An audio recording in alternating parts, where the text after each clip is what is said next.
Jadi anehnya kita ke sana diperiksa. Padahal kita pergi ke tempat leluhur kita, kunjungi kubur leluhur. Kita dihadang oleh BRIMOB di situ.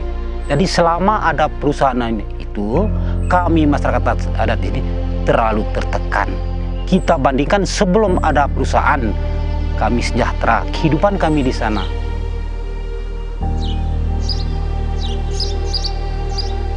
Secara tidak langsung dari masyarakat selain orang kepercayaan ini, mereka melakukan suatu diskriminasi kepada kami orang kepercayaan. Padahalnya sebenarnya ini tidak boleh lagi karena kepercayaan juga sudah diakui oleh negara.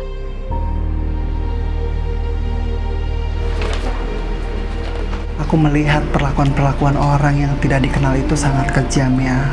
Setiap malam itu mereka kadang melempar batu, siram air kencing, lempar sampah dan lain sebagainya. Dan bahkan terakhir yang benar-benar saya lihat gitu, korban pembunuhan berencana itu dilakukan oleh tamu gitu ya, kepada si transpuan teman saya sendiri gitu. Kita memang harus memperjuangkan hak-hak kita. Hak-hak kita itu sudah ada di Undang-Undang Nomor 8 tahun 2016 tentang hak-hak penyandang disabilitas. Salah satunya ya orang penyandang disabilitas itu tidak bisa diberhentikan dari pekerjaannya karena kedisabilitasannya.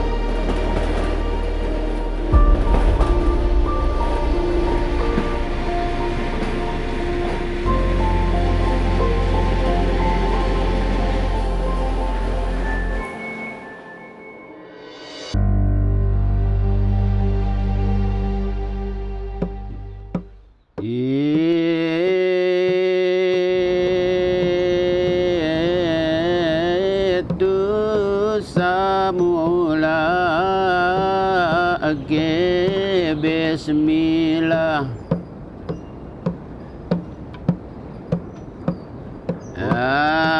turut program pemerintah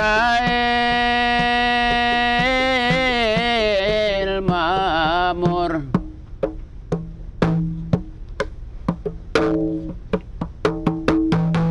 Undang dasar negara. Jadi ya tuh saya penekco, malu minta arah pimpinan tahu. Kering keras, nana bacek bocek kecokotar. Nama saya M. Nasir Hasan. Status saya di komunitas adat Kerisuri ini, suku Berco ini adalah bengko adat. Itu kalau bahasa Indonesia itu Dewan Adat. Nah, begini, kalau dulunya itu masalah Datuk Sukanda ini memang pernah bicara dengan perusahaan ini. Karena dia masuk itu tanpa izin kami di sini, komunitas ini, sebab wilayah itu adalah wilayah tempat peninggalan leluhur kami di situ. Jadi anehnya kita ke sana diperiksa. Padahal kita pergi ke tempat leluhur kita, kunjungi kubur leluhur. Kita dihadang oleh BRIMOB di situ. Jadi selama ada perusahaan itu, kami masyarakat adat ini terlalu tertekan. Kita bandingkan sebelum ada perusahaan, kami sejahtera, kehidupan kami di sana. Sehari-hari perempuan adat di sana, berburu di sana. Nah, itu memang sampai sekarang tetap kami ke sana untuk bersih kubur, tapi tetap kami tidak kenal walaupun dilarang itu, karena memang hak kami di situ. Nama saya Kahi atau Minya, biasa dipanggil Mama Kahi. Merapu ini kita percayakan sebagai arwah leluhur. Artinya arwah-arwah para nenek moyang kami yang sudah meninggal dahulu kala. Jadi mereka itu sebagai jembatan menurut pemahaman kami orang Merapu, yang bisa menyampaikan keluhan dan apa segala macam apa yang kami inginkan, yang kami tujukan yang sebenarnya itu kepada Tuhan Yang Maha Esa. Kita harus lakukan sembahyang dulu.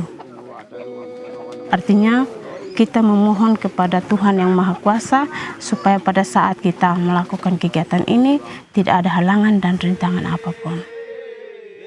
Misalnya kalau kita melakukan ritual itu, kita hanya percayakan orang-orang yang sudah bisa melakukan kegiatan ini. Itu misalnya Bapak Timba Wahangara dari Kanatang. Itu salah satu tokoh-tokoh adat yang biasa kami percayakan untuk melakukan ritual adat. Kalau kami dengan Bapak Unang Timba Wahangara itu tergolong dalam satu kelompok organisasi, dalam hal ini sebagai pengurus Merapu di tingkat kabupaten. Kami dengan Bapak Unang ini selalu bekerja sama dan selalu juga ikut dalam kegiatan-kegiatan yang berkaitan dengan kepercayaan masyarakat Merapu. Dia sebagai BPM Kabupaten, saya sebagai koordinator bagian pendidikan dan SDM.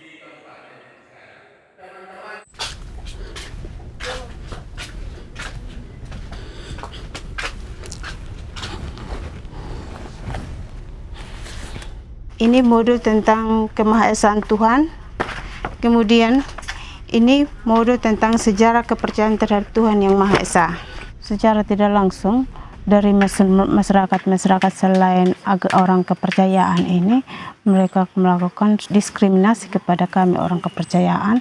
Contohnya kemarin itu yang sebenarnya ini anak kepercayaan. Terus dari lembaga pendidikan minta agar anak ini dia bawa buku mingguan. Kemarin itu ketika ada anak Kristen yang mau pindah ke agama kepercayaan, saya disuruh tolak oleh guru agama. Ibu Kahai jangan terima, ada anak yang bernama ini yang mau pindah ke kepercayaan. Kenapa Ibu? Kalau memang ini orang tuanya masih kepercayaan, kenapa saya disuruh tolak? Saya bilang, yang penting jangan terima Ibu Kahai. Ada guru-guru yang bilang begitu. Jadi ketika anak kepercayaan pindah ke agama Kristen, mereka terima. Jadi itu suatu hal diskriminasi juga buat saya. Nama ilu pemanining, nama ngadu ketandaku. Kalau orang kepercayaan kan di sini di desa Leruru dengan Lemandar kan 75% masih kepercayaan. Jadi ketika lahirnya undang-undang Adminduk itu, ketika kakaknya mau dirubah, itu kita sebagai aparat desa langsung melakukan kegiatan perubahan di status agama.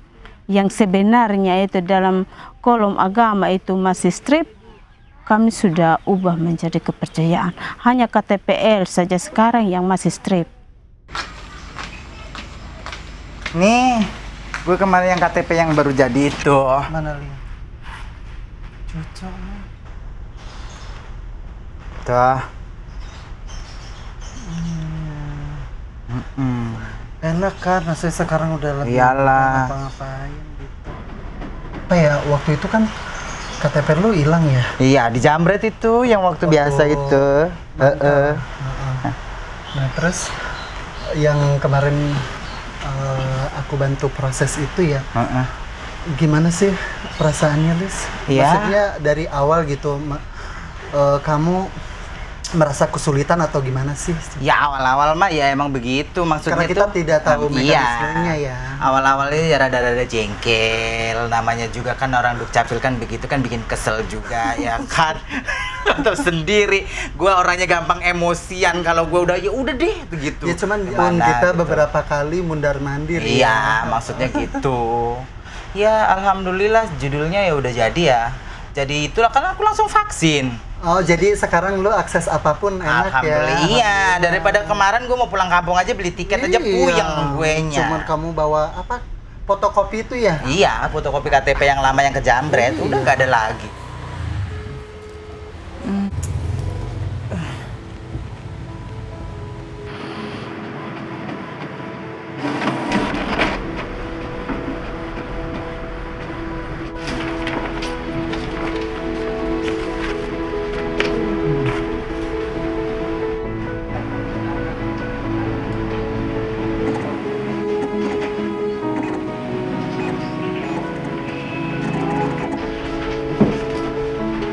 Jadi kapan mau bersurat kehilangannya Ayu?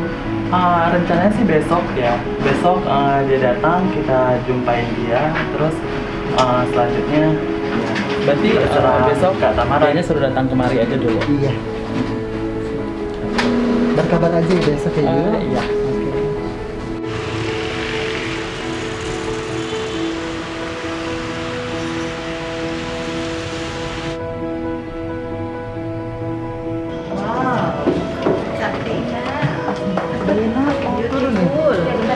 Oke. Iya, aku tunggu ya. Miring nih, tegak.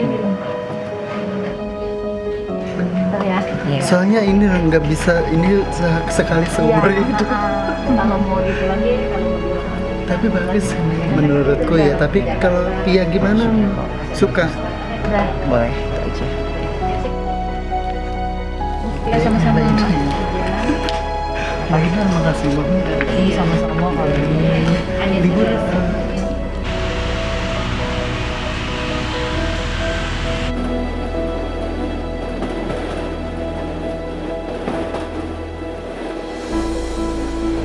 Saya Nurhayati Ratnasari Dewi atau lebih dikenal Ratna Dewi. Saya saat ini bekerja di Perhimpunan Jiwa Sehat. Apa yang mendasari atau kenapa organisasi Asosiasi Psikolog Forensik Indonesia ini mengadakan pemeriksaan terhadap Dini? Saya pendampingan kepada DH, saya memberikan support kepada DH. Karena kan untuk menghadapi kasus ini kan berat ya Mbak ya. Dia juga diancam juga untuk membayar. Apalagi dia seorang skizofrenia paranoid. Jadi itu dia memang tidak stabil dan dia memang apa yang saya berikan dukungan ya saya memberikan dukungan semangat dan moral pada dia bahwasanya lu pasti bisa. Komnas HAM, Komnas semua bantu Dini. Doa aja lah Bu, bilang Dini jangan cemas-cemas.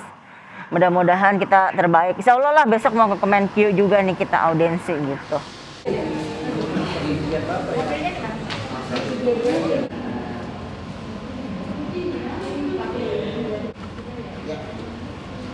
Saya sendiri mengalami penyakit kejiwaan ini sejak 97 ya, ketika saya masuk Fakultas Hukum UI.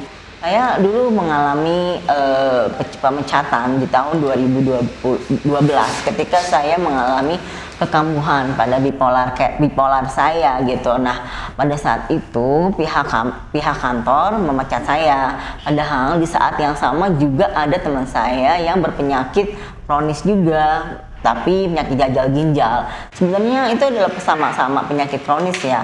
Tapi kalau yang mental itulah makanya diskriminasi Mbak. Makanya saat ini kenapa saya juga saat ini mendampingi kasus DH ya, karena saya tidak mau nanti akan ada DH-DH yang lain. Jadi kita memang harus memperjuangkan hak-hak kita. Hak-hak kita itu sudah ada di Undang-Undang Nomor 8 tahun 2016 tentang hak-hak penyandang disabilitas.